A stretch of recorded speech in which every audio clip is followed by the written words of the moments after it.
Farmlands are disappearing in rural Ontario, and it's a problem. What's worse, it's about to happen right at our door. Hamilton is at a crossroads. A major decision is about to be made at City Hall on March 29th over whether or not to expand our urban boundary. Should this expansion go through, massive urban sprawl will occur. While everyone is focused on the pandemic, the Ontario government has been pushing to move our urban boundary outward by mandating that municipalities meet market demands for single-family dwellings. This will result in the gobbling up of our precious local agricultural land.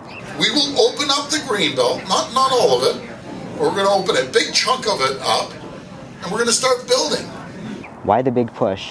The land sandwiched between the urban boundary and the greenbelt is called the White Belt, and in the case of Hamilton, this vulnerable area is often prime agricultural land. Despite this, the province treats these areas like untouched lots ripe for development. Land speculators who have already bought up most of the White Belt have a lot to gain. Farmland in our area, which goes for as low as 18 grand an acre, jumps to 1 million an acre when rezoned. Billions of dollars are at stake. These land speculators have powerful and clever lobbyists on their side who are very good at pressuring politicians to get their way. But for the rest of us, is expanding the urban boundary a good idea? Less than 5% of the Canadian land mass is farmable, and just 0.5% of Canada falls into the category of Class 1 soil for farming, and most of it is right here in southern Ontario. If we want to be able to grow our own food locally, we will need these precious farms. Zoning decisions lock in land use for hundreds of years. Once the land is converted from farms to housing tracts, it will never be turned back. What about climate change? In 2019, Canada declared a national climate emergency with alarming CO2 levels and heat on the rise.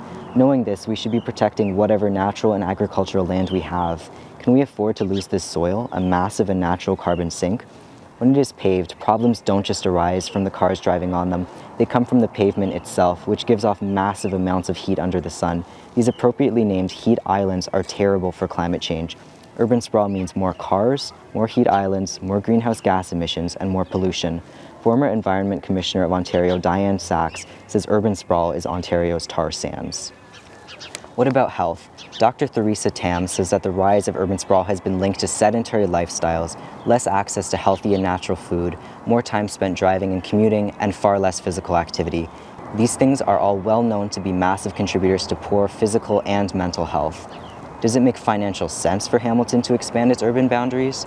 The fiscal health of a city depends on the revenue per acre it receives, and even a modest 3-story building can be a far more potent tax generator than a larger single-level structure like a Walmart. Urban streets that are bustling with commerce, shopping, youth and rec centers, restaurants, as well as infrastructure that provides public transportation as well as encourages walking and cycling are exactly what we need in Hamilton's future. This is why we need to support internal development and not sprawl. The province says that we need to meet the demand for more single-family houses in Hamilton, and that the best way to do this is to turn our farms into subdivisions. But we know there is a better way. We can meet this need by building upwards within our already existing neighborhoods instead of outward. We can encourage laneway and garden suites and replace parking lots with mixed housing. We can even build on top of our shopping malls. Politicians say that urban sprawl will help with Hamilton's housing crisis, but this is simply not the case. Developers name the price, and most of us cannot afford million-dollar homes. We need development here in the city core. I need development in my neighborhood where entire streets can be empty storefronts. We need mixed housing. We need places for people to be safe. We need actual bike lanes so that those of us who can't afford cars can get to work or to the park or to our schools without being afraid of being run over.